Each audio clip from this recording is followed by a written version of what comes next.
Fransisco Garay, and I'm a teaching artist for the Houston Youth Symphony's Coda and Melody programs. Today, I will give you some tips and suggestions for Cello Excerpt C.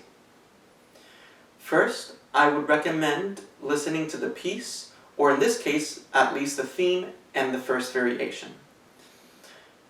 Make sure to do so while following along in the score, which can be found on imslp.org for free. There are also several great recordings to choose from on YouTube. When listening to the piece, I would suggest to focus on the style and the phrasing of the excerpt. Now I'll move on to breaking down this particular excerpt. I would like to start by bringing up the staccato eighth notes in measure 57. These staccato markings should actually continue in measures 58, 59, and 60. The eighth notes should be played lightly with resonance and vibrato. A great way to begin to work on this section would be to practice the bow stroke on a single note while maintaining the resonance of each note. I'll do this with the first note of measure 57.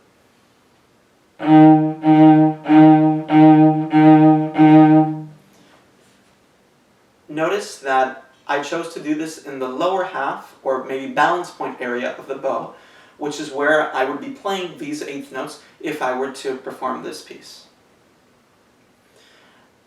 After you are consistently producing the bow stroke, try playing each eighth note in measures 57 through 60 3 times.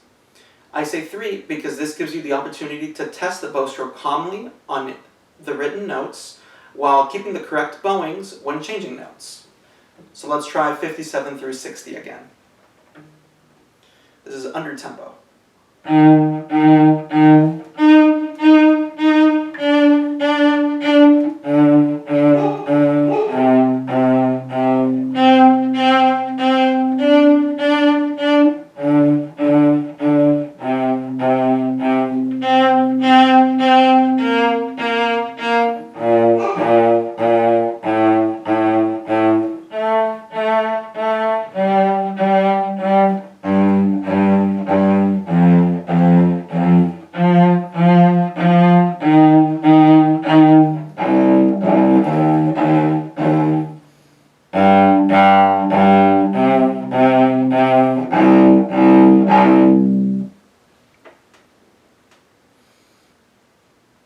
Afterwards, move on to one bow per note.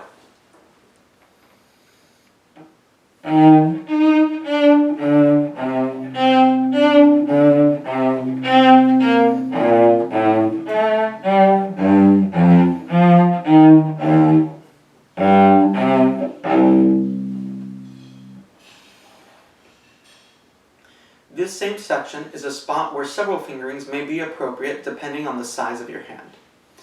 While you may be able to play most of these notes in first position, I would suggest using a fingering that avoids most of the open strings in this passage, so that you can continue to vibrate and keep the eighth notes light.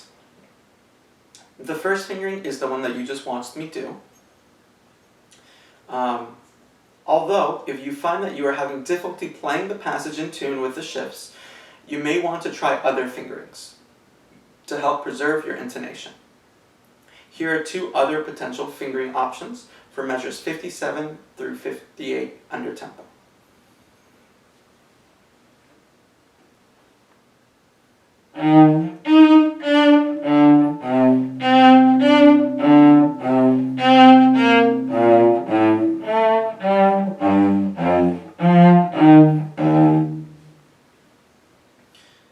This fingering has less shifts and more open strings to make the passage easier on the left hand. Please remember to play open strings lightly. The other fingering option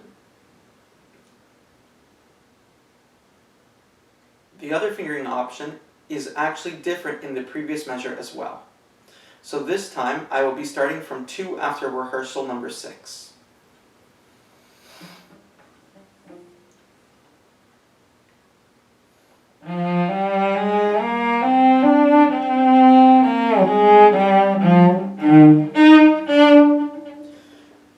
The notes that follow this, for the notes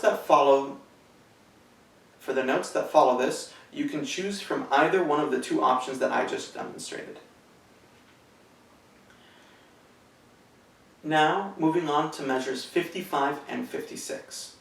The strings that you choose to play on can drastically change your sound. I would strongly suggest staying on the D string in these two measures to be able to shape the notes with the same color instead of having to adjust your weight and speed to try to produce the same sound when switching notes. So I'll play measures 55 and 56, all on the D string.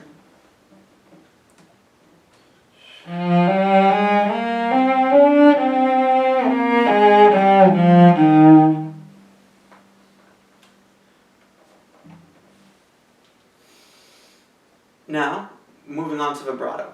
I mentioned earlier that we should be vibrating during these staccato eighth notes.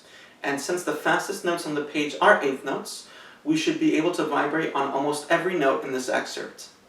Even adding one wiggle to a note makes a noticeable difference in the sound, especially when compared to using no vibrato at all.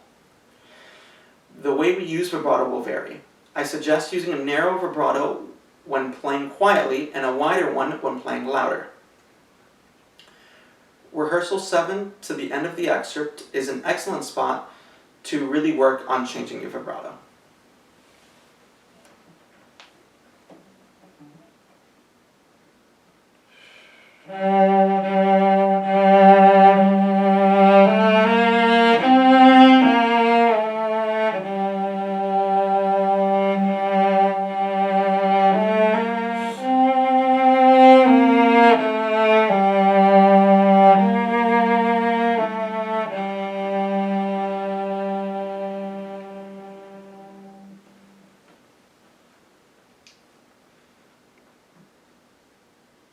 The second spot is the fifth measure of the excerpt, where the entire measure is slurred.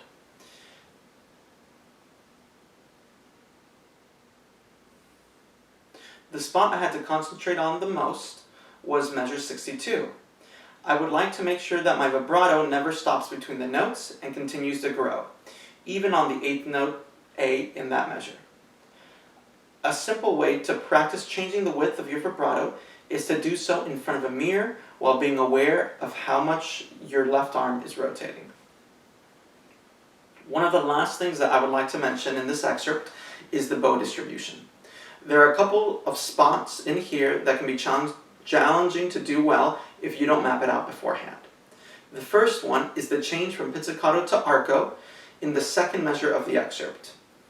I would practice changing from pizzicato to arco, then just adding one note before the change to arco at the time. To make sure you get the timing correct, I would use a metronome. So this is one note before the arco.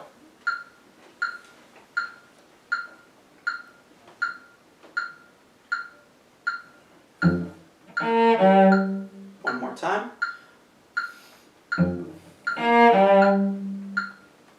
Now, from the beginning of that measure,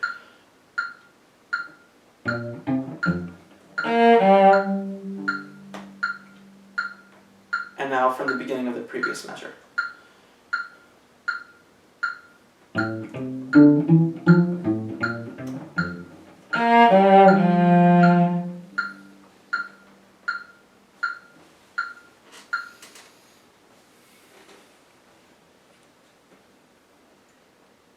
The second spot is in the fifth measure of the excerpt, where the entire measure is slurred. In this measure, use your full bow so that you can bring out the shape of the notes.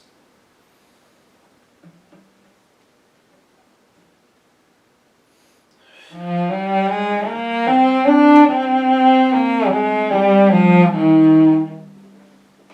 try that one more time.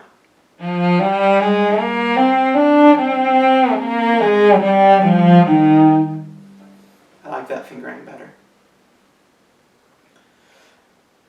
The third spot is right at rehearsal 7. When we get to 1 after rehearsal 7, we should be in the upper half of the bow so that you have enough bow to crescendo.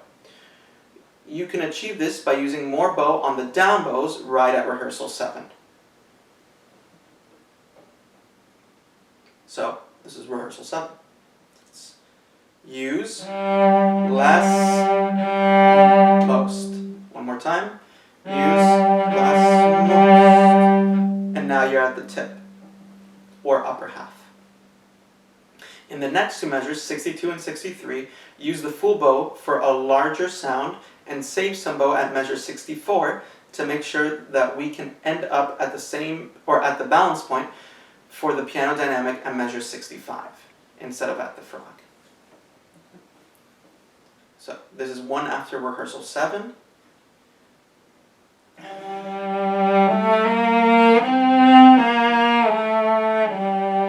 back to the balance point.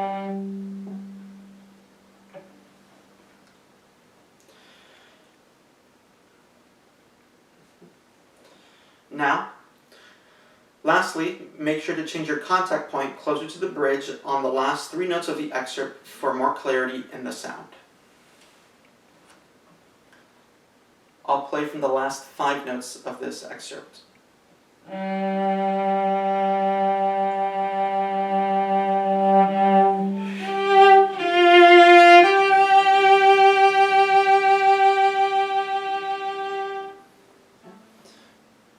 The spot I was talking about was from the second to last measure of the excerpt on the first note to the second. Here, I physically move my bow slightly closer to the bridge to make sure that the tone comes out completely when I play that G.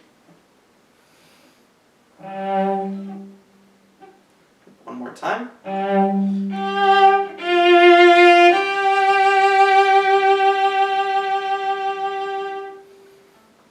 I could have used a little bit more space on the F natural in that measure as well.